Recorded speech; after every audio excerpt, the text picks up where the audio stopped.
بسم اللہ الرحمن الرحیم اللہ رب محمد صلی اللہ علیہ وسلم نحن عباد محمد صلی اللہ علیہ وسلم رب اشرح لی صدری ویسر لی امری واحلل عقدۃ من لسانی یفقهوا قولی رب زدنی علما اللهم فقہنا فی الدین اللهم انی اسألک علما نافعا وعملا متقبلا ورزقا طیبا اللهم انفعنا بما علمتنا وعلمنا ما ينفعنا وزدنا علما۔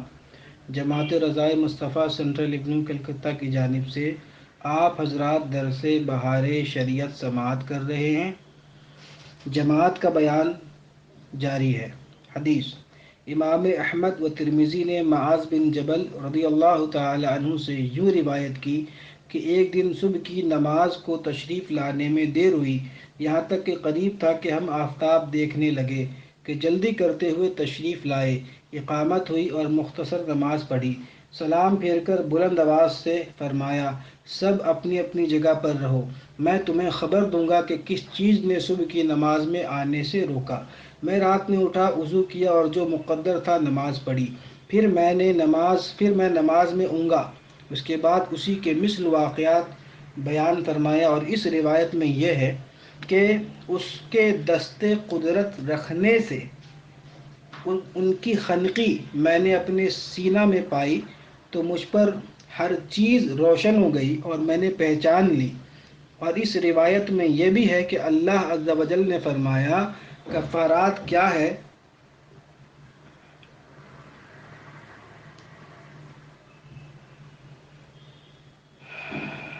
اللہ عز و جل نے فرمایا کفارات کیا ہیں؟ میں نے عرض کی جماعت کی طرف چلنا اور مسجدوں میں نمازوں کے بعد بیٹھنا اور سختیوں کے وقت کامل وضو کرنا۔ اس کے آخر میں رسول اللہ صلی اللہ تعالی علیہ وسلم نے فرمایا یہ حق ہے، اسے پڑھو اور سیکھو۔ ترمذی نے کہا یہ حدیث صحیح ہے، اور میں نے محمد بن اسماعیل یعنی بخاری سے اس حدیث کے متعلق سوال کیا تو جواب دیا کہ یہ حدیث صحیح ہے، اور اسی کے مثل دارمی و ترمذی نے عبد الرحمن بن عائش رضی اللہ تعالی عنہ سے روایت کی۔ حدیث ابو داود و نسائی و حاکم ابو ہریرہ رضی اللہ تعالی عنہ سے راوی فرماتے ہیں صلی اللہ تعالی علیہ وسلم جو اچھی طرح وضو کر کے مسجد کو جائے اور لوگوں کو اس حالت میں پائے کہ نماز پڑھ چکے تو اللہ تعالیٰ اسے بھی جماعت سے پڑھنے والوں کی مثل ثواب دے گا اور ان کے ثواب سے کچھ کم نہ ہوگا۔ حاکم نے کہا یہ حدیث مسلم کے شرط پر صحیح ہے۔ حدیث امام احمد و ابو داود و نسائی و حاکم و ابن خزیمہ و ابن حبان اپنی صحیح میں ابی بن کعب رضی اللہ تعالی عنہ سے راوی کہ ایک دن صبح کی نماز پڑھ کر نبی صلی اللہ تعالی علیہ وسلم نے فرمایا آیا فلاں حاضر ہے؟ لوگوں نے عرض کی نہیں۔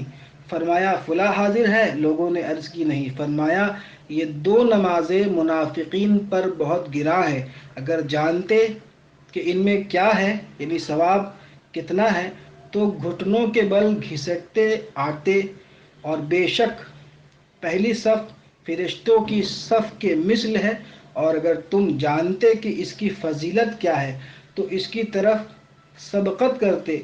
مرد کی ایک مرد کے ساتھ نماز بنسبت تنہا کے زیادہ پاکیزہ ہے، اور دو کے ساتھ بنسبت ایک کے زیادہ اچھی، اور جتنے زیادہ ہوں اللہ عز و جل کے نزدیک زیادہ محبوب ہیں۔ یحییٰ بن معین اور زہلی کہتے ہیں یہ حدیث صحیح ہے۔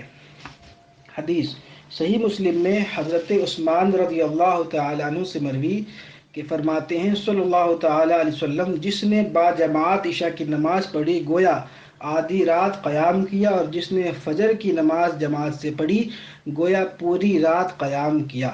اسی کے مثل ابو داود و ترمذی و ابن خزیمہ نے روایت کی۔ حدیث بخاری و مسلم ابو ہریرہ رضی اللہ تعالی عنہ سے راوی فرماتے ہیں صلی اللہ تعالی علیہ وسلم منافقین پر سب سے زیادہ گراں نماز عشاء و فجر ہے، اور جانتے کس میں کیا ہے تو گھسیٹتے ہوئے آتے، اور بے شک میں نے قصد کیا کہ نماز قائم کرنے کا حکم دوں، پھر کسی کو امر فرماؤں کہ لوگوں کو نماز پڑھائے، اور میں اپنے ہمراہ کچھ لوگوں کو جن کے پاس لکڑیوں کے گٹھے ہوں ان کے پاس لے کر جاؤں جو نماز میں حاضر نہیں ہوتے، اور ان کے گھر ان پر آگ سے جلا دوں۔ امام احمد نے انہی سے روایت کی کہ فرماتے ہیں اگر گھروں میں عورتیں اور بچے نہ ہوتے تو نماز عشاء قائم کرتا اور جوانوں کو حکم دیتا کہ جو کچھ گھروں میں ہے اسے آگ سے جلا دو۔ بیان جاری ہے۔ اللہ تبارک و تعالی بہار شریعت کے ان مسائل کو سن کر یاد رکھنے اور ان پر عمل کرنے کی ہم سب کو توفیق رفیق عطا فرمائے۔ السلام علیکم ورحمۃ اللہ وبرکاتہ۔